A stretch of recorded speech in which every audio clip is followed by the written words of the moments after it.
राधा स्वामी, राधा स्वामी दयाल की दया, राधा स्वामी सहाय। गुरु कुम्हार सिख कुंभ है, गड़गड़ काढ़े कोट, अंतर हाथ सहार दे, बाहर दे दे चोट। रंग दे मन की साड़ी, रंग दे मन की साड़ी, रंग दे दाता, रंग दे मन की साड़ी। जन्म जन्म की, जन्म जन्म की मैली साड़ी, जन्म जन्म की मैली साड़ी, मैला बोझ से भारी, मैला बोझ से भारी। रंग ले दाता, रंग दे मन की साड़ी।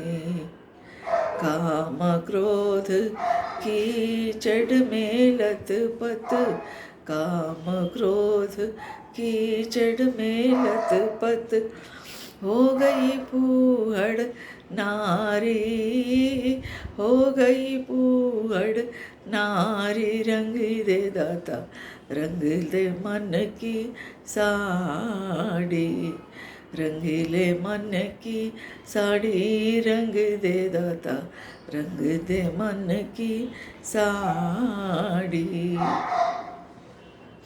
सत्संग शीला ज्ञान का साबन, सत्संग शीला ज्ञान का साबन, मल मल धोए करी साड़ी, मल मल धोई साड़ी कारी। रंगीले दाता, रंग दे मन की साड़ी। प्रेम का रंग, प्रेम का रंग सुहाना लगा दे, प्रेम का रंग सुहाना लगा दे। अब न फिरूं मारी मारी, अब न फिरूं मारी मारी। रंग दे दाता, रंग दे मन की साड़ी, रंग दे मन की साड़ी, रंग ले दाता, रंग दे मन की साड़ी। राधा स्वामी प्रीतम, राधा स्वामी, राधा स्वामी प्रीतम, अंग लगा ले, राधा स्वामी प्रीतम, अंग लगा ले। तेरी हो जाऊं प्यारे, तेरी हो जाऊं प्यारे।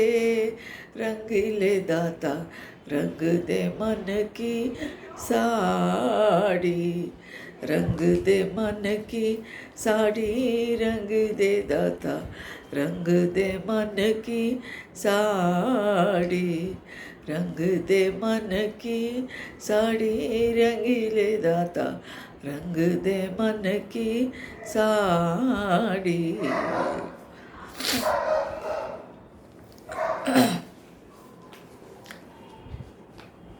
संत शिरोमणि पूरनधनी महर्षि शरतलाल जी महाराज, दादा दयाल जी महाराज इस शब्द में मन के बारे में विश्लेषण दे रहे हैं। मन क्या है, मन कैसा है, क्या करें। तो रंग दे मन की साड़ी, मन रूपी वस्त्र को रंग देने के लिए, रंगीन करने के लिए प्रार्थना कर रहे हैं। हे दाता, ये मेरे मन को रंग दो। कौन सा रंग? प्रेम का रंग दो। क्यों क्यों? ये जो है जन्म जन्म की, जन्म जन्म की मैली साड़ी, जन्म जन्म की मैली साड़ी, मैला बोझ से भारी, मैला बोझ से भारी। मैल लगे वो वजन होकर ये बहुत भारी हो गया है ये कपड़ा। कब का? ये मन रूपी कपड़ा जो है जन्म जन्म से है, आज का नहीं। जन्म जन्म की मैली साड़ी, जन्म जन्मों से, कई जन्मों से इस मन रूपी वस्त्र के ऊपर मैला जम गई है और ये वस्त्र जो है भारी हो गई है। हम जो है क्या करते हैं, क्या कर रहे हैं? सुबह उठते हैं, दांत करते हैं, नहाते हैं, धोते हैं, साफ़ करते हैं, त्योहार आते हैं तो घर साफ़ कर लेते हैं। लेकिन हम क्या कभी सोचे हैं कि हमारे मन को साफ़ किया है, मन को धोया है, या मन में जो भी मैल जमा हुआ है क्या उसको दूर करें? नहीं, कभी उसके बारे में हम नहीं सोचते। मन के ऊपर क्या धूल जम गया है, मल क्या जम गया है मन में? काम, क्रोध, लोभ, मोह, अहंकार, ईर्ष्या, द्वेष है। और क्या है वो?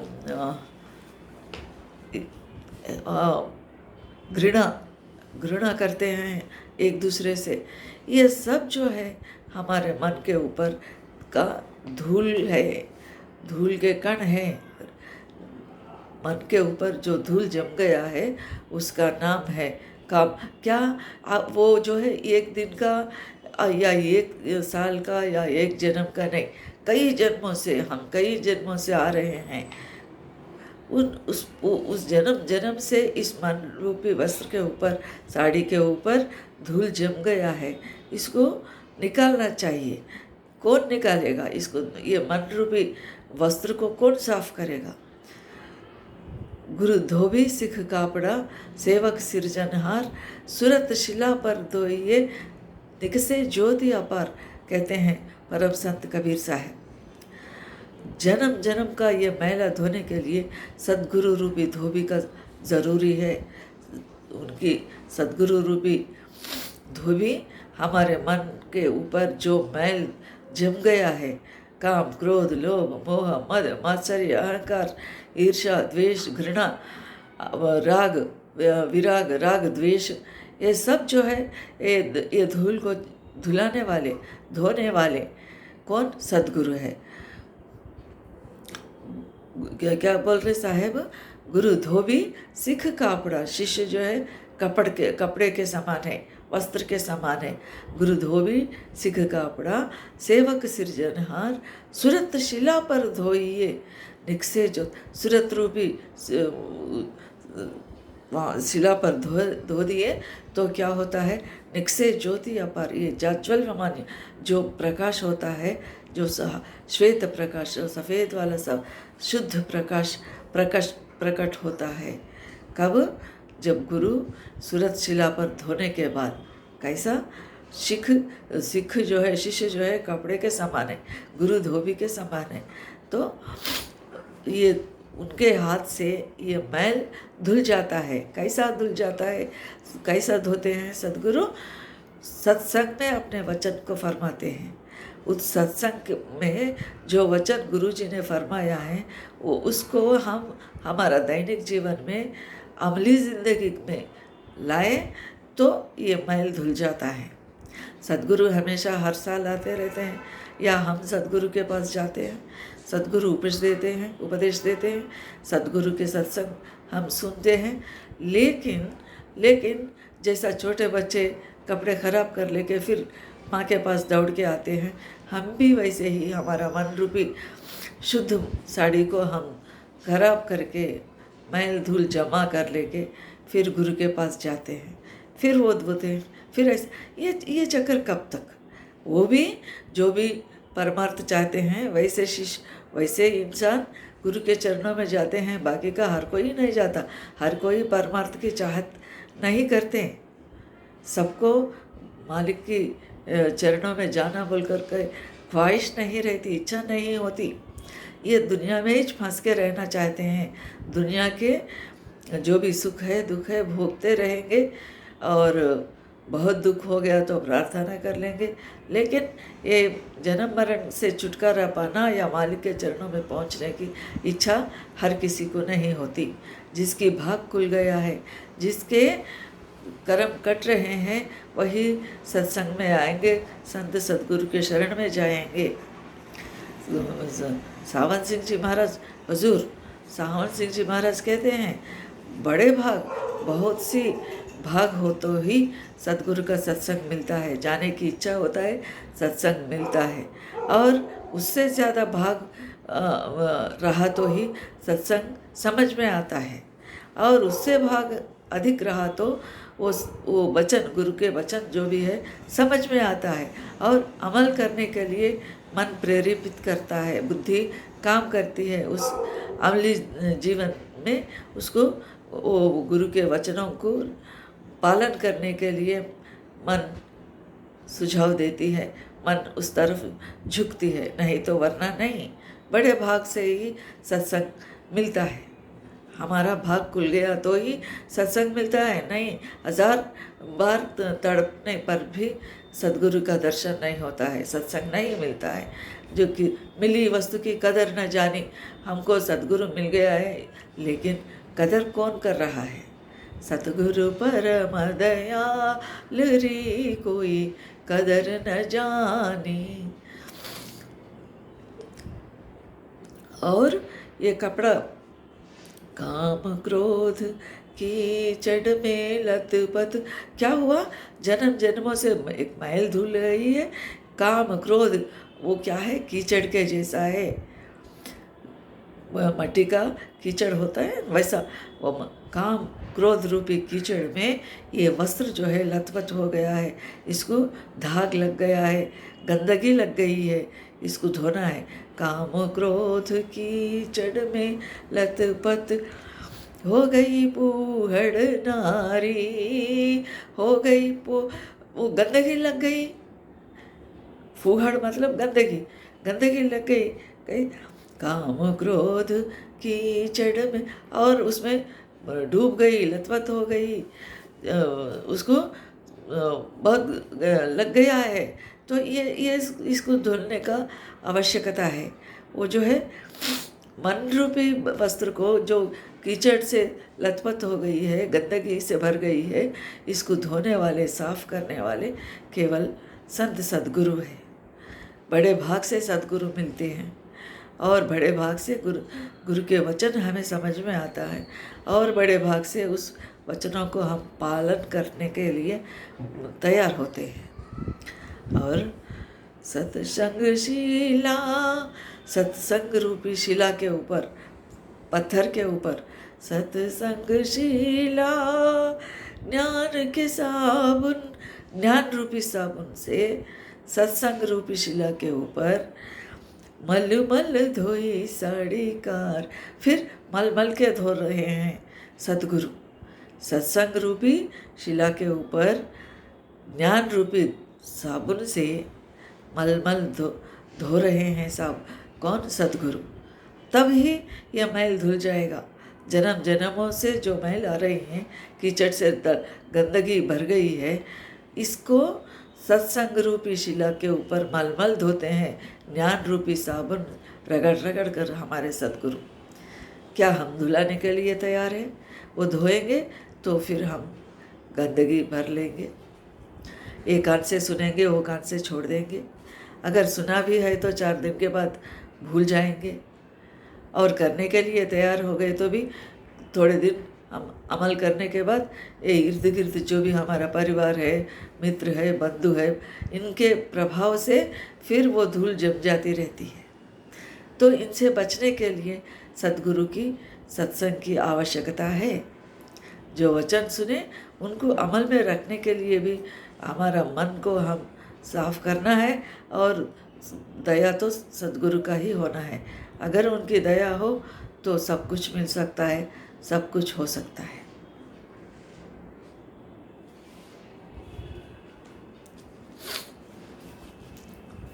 और हम क्या करते हैं? हम क्या करते हैं, कहीं किसी के पास और बड़े आदमी या दोस्त के पास या रिश्तेदार के पास या दफ्तर को या किसी बंधु के मकान को, मित्र के मकान को जा रहे हैं समझिए, जब क्या हम क्या करते, साफ कपड़े पहनते, अच्छे अच्छे कपड़े पहनते, लेकिन जो मैली कपड़े को हम नहीं पहनते, जो फटा हुआ कपड़ों को नहीं पहनते।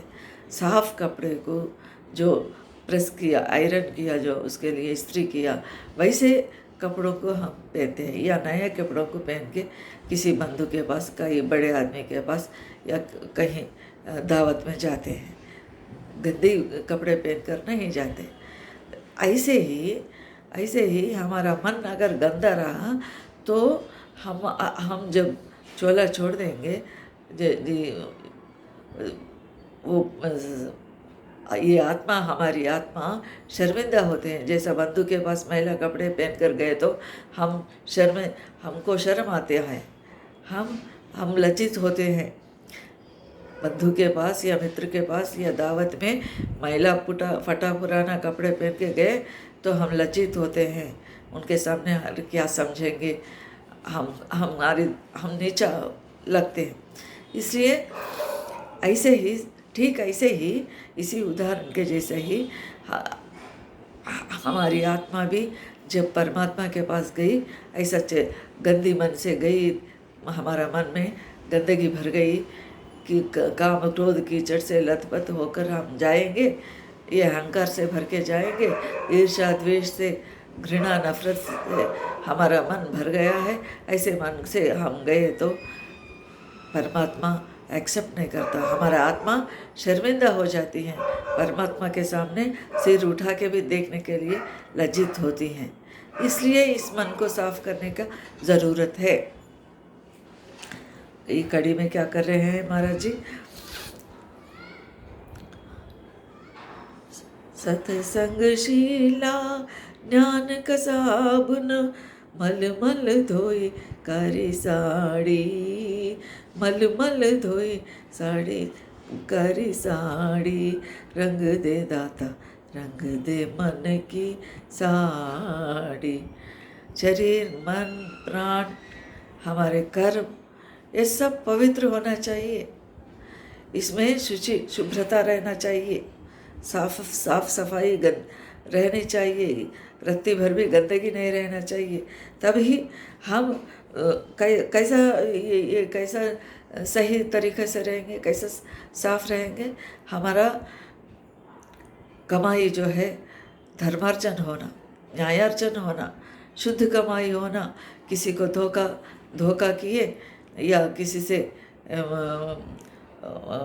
लूट कर लिए नहीं, चोरी करके लिए, ये पैसा, ये हक हलाल की कमाई ज़रूरत है। ये धोखा दिए 420 करके जो हम पैसा कमाते हैं, वो उससे सद्गुरु कभी भी खुश नहीं होते। हमारा हक हलाल की कमाई, पसीने की कमाई होना चाहिए, तभी हमारा परमार्थ बनेगा, नहीं तो वरना कभी भी हमारा परमार्थ नहीं बनेगा। सत्संग और साधन बाहर भी अंदर भी होना चाहिए, और हम किसी के हृदय को दुखाना नहीं, दूसरों के काम आना। इस शरीर आया, इस जिंदगी आया, किसी के काम आना चाहिए। हम सब स्वार्थ के ही हमारे लिए ही काम करते, दूसरों के भलाई के लिए काम नहीं करते। किसी ज़रूरीमंद आदमी है तो उसकी सहायता करना चाहिए। कोमल चित्त दयामंद धारो, फिर परमारथ को रुचि लगाना, कहते हैं स्वामी जी महाराज। तो हमारा मन जो है, हम पत्थर बन के बैठ गए हैं, हमारा मन में दया नहीं आती, करुणा नहीं, क्योंकि ये दया करुणा वो परमात्मा हमारे के कुल का गुण है। उस गुणों को हम अपनाएं तो ही उनको परमात्मा को, मालिक के कुल को हम प्रीति होते हैं, उनके दया के पात्र बनते हैं। सत्संगशीला ज्ञान का साबुन, मल धोई साड़ी कारी, मल धोई साड़ी कारी, रंग दे दाता रंग दे मन की स्वाड़ी। कई क्यों ऐसा हम इस तरफ हमारा मन नहीं झुक रहा है। हमारा मन को सद्गुरु को समर्पण करने के लिए, इसको साफ धुलाने के लिए हमारा मन क्यों तैयार नहीं है? क्योंकि हमारे कर्म ठीक नहीं है। हमारे कर्म अब बीत गया, सो कर्म है, वो प्रारब्ध कर्म भोग रहे हैं। इसलिए क्रियमाण कर्म, अब जो कर्म हम कर रहे हैं ये आगे के लिए काम करेगा। ये अपने हाथ में है, लेकिन यही काम करेगा। हम जो बीज बोए उसी फसल को हम काट लेते हैं। पिछले दिनों में हम जो बुरे कर्म किए उसका फल आज भोग रहे हैं। अगर अच्छा कर्म किए आज सुखी हैं, नहीं वरना दुखी है। तो हम जो है मन वचन कर्म से शुद्ध होना चाहिए। हमारा मन पवित्र होना चाहिए। ये पवित्रता कहाँ से आएगी? सद्गुरु से आई, सद्गुरु से ही आएगी। सद्गुरु दर्शन से, सद्गुरु के सत्संग के वचनों से ही हमारा मन पवित्र होता है, शुचि होता है। एक दशा ऐसा आता है कि अगर हम बुरा कर्म करने गए तो भी अगर हमारे मन में सद्गुरु के प्रवचन या सत्संग वचन भर गए, हम उसको संपूर्ण विश्वास करके आचरण करने के लिए निश्चय कर लिए, तो गलत काम हम करने गए तो भी हम नहीं कर सकेंगे। कोई करो बोले तो भी एक सोने या हीरे जवाहरात का पोटली वहाँ हमारे सामने रख के कोई चले गए, कोई नहीं देख रहा, फिर भी हम उसको हाथ नहीं लगाएंगे। क्यों? क्योंकि परमात्मा देख रहा है हमारा हर काम, हर पल गुरु देख रहा है, मालिक देख रहा है। ये ज्ञान होना चाहिए। मालिक दुनियादारों की आँख बंद कर सकते हैं, धोखा दे सकते हैं, लेकिन परमात्मा के आँखों को हम धोखा नहीं दे सकते हैं, क्योंकि यही हमारा कर्म बनते हैं, इसी का फल आगे भोगते हैं। आज किसी को दुख दोगे दुख मिलेगा, सुख दोगे सुख मिलेगा, मारोगे तुम किसी को फिर गम पड़ेगा सहना, आए मेरे प्यारे भाई। दाता दयाल जी कहते हैं हम किसी को दुख दिए तो फिर हम दुख उठाना ही पड़ता है। हम किसी को एक मारे तो थप्पड़ मारे तो फिर थप्पड़ खाना ही पड़ता है। किसी को धोखा दिए तो फिर धोखा खाना पड़ता है। इसलिए मन शुद्ध रखने का मतलब ही ऐसा है। अगर हमारा कर्म शुद्ध रहने के लिए अनवरत हमेशा काम करते रहे, सोचते रहे, मन वचन कर्म से हम शुद्ध रहते हैं, हमारे मन को पवित्र रखते हैं, तो हमारा कर्म भी शुद्ध हो जाएगा। आगे हमारा जीवन ठीक रहेगा, सुखी रहेगा, दुख उठाने का काम नहीं पड़ेगा। प्रेम का रंग सुहाना लगा दे, प्रेम का रंग सुहाना लगा दे, अब न फिरो मारी मारी, अब न फिरो मारी मारी, प्रेम का रंग क्या लगा दे? मन साफ कर दिए। साफ करने के बाद क्या होना? इसमें कौन सा रंग लगाना? प्रेम का रंग, क्योंकि मालिक प्रेम का भंडार है, प्रेम का सागर है। वो उस प्रेम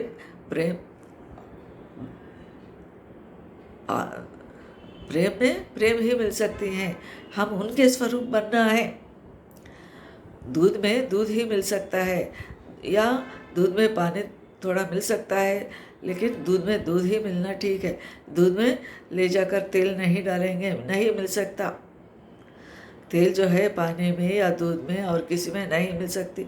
क्यों? ये अलग चीज़ है।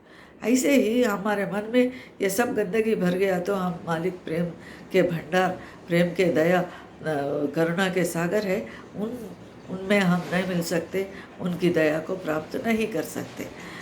तो प्रेम का रंग में, हे प्रभु मेरे मन को प्रेम का रंग चढ़ाओ, मेरा मन प्रेम से भर जाने दीजिए, प्रेम से भर दीजिए, प्रेम का रंग लगा दीजिए, प्रेम का रंग सुहाना लगा दे। ये बहुत अच्छा अद्भुत रंग प्रेम का मेरे मन को लगा दो। अब न फिर, अगर प्रेम का रंग लग गया तो अब न फिर ओ मारी मारी, दर दर फिरता नहीं। अब इधर जाना उधर जाना, इनके वचन सुना उनके वचन सुना, क्या करूं क्या नहीं करूं, हाय हाय हे भगवान हे प्रभु, क्या करूं कैसा करूं, ये कितना मुश्किल आ गया, कितना तकलीफ़, मुझे ही कष्ट मिल रहा है, मैं समस्याओं में हूँ, मेरा समस्या कैसा दूर, ये सब कुछ भी नहीं रहता। अब न फिरो मारी मारी, दर दर पे मैं नहीं फिरूंगी, अगर प्रेम का रंग प्रभु हमारे हृदय में लगा दिए तो। राधा स्वामी प्रीतम, प्रियतम, उनसे प्रियतम और कौन रह सकता है दुनिया में। अति प्रिय केवल परमात्मा ही है, मालिक के कुल ही है, राधा स्वामी ही है। राधा स्वामी प्रीतम अंग लगा ले। अंग लगाना क्या होता है? एक जो है इल्म सीना होता है। गुरु अगर हमारे मन पवित्र हो गया, उनकी दया का पात्र हम बन गए तो गुरु इल्म सीना देते हैं। जैसा हनुमान जी को श्री राम प्रभु ने आलिंगन कर लिया खुश होकर, ऐसे ही हम प्रेम का मूर्ति बन गया, दया का मूर्ति बन गई, करुणा के मूर्ति हम बन गए तो मालिक हमें अंग लगाएंगे। और एक अर्थ क्या होता है अंग लगाना? वचन सुनना। मालिक परमदयाल जी महाराज कहते थे, दुखी जीव को अंग लगा कर ले जाओ गुरु के। अंग लगाना क्या होता है? वचन, उनका वचन देना, वचन सुनाना, यही अंग लगाना है। उनके ज़बान से सत्संग में जो भी वचन फरमाते हैं आते हैं वही अंग लगाना है। वो उनके प्रवचन, उनका प्रवचन ही, उनके सत्संग ही अंग लगाना होता है। मेरा ज़बान से जो भी निकला है यही मेरा नामदान है, कहते थे महाराज जी। ऐसे ही गुरु के प्रवचन ही अंग लगाना। राधा स्वामी प्रीतम अंग लगा ले, तेरी हो जाऊं प्यार। क्या होता है? उनके वचन हमारे ऊपर प्रभाव करने से हम उनके बन जाते। तेरी हो जाऊं प्यारे। प्यारे क्यों कहते हैं? उनसे बड़ा प्यार और किसी से हम नहीं करते। दुनिया के जो भी है ये स्थायी नहीं है, ये शाश्वत नहीं है, एक दिन ज़्यादा एक दिन कम होने वाला है। ये हमेशा रहने वाले केवल मालिक के कुल का ही प्रेम, हम पर जो भी प्रेम बरसा रहे हैं वही प्रेम शाश्वत है, हमेशा रहने वाले, सदा रहने वाले है। इसलिए राधा स्वामी प्रीतम अंग लगा ले, तेरी हो जाऊं प्यारे, तेरी हो जाऊं प्यारे। रंग दे दाता रंग दे मन की साड़ी, रंग दे मन की साड़ी, रंग दे दाता रंग दे मन की साड़ी। राधा स्वामी।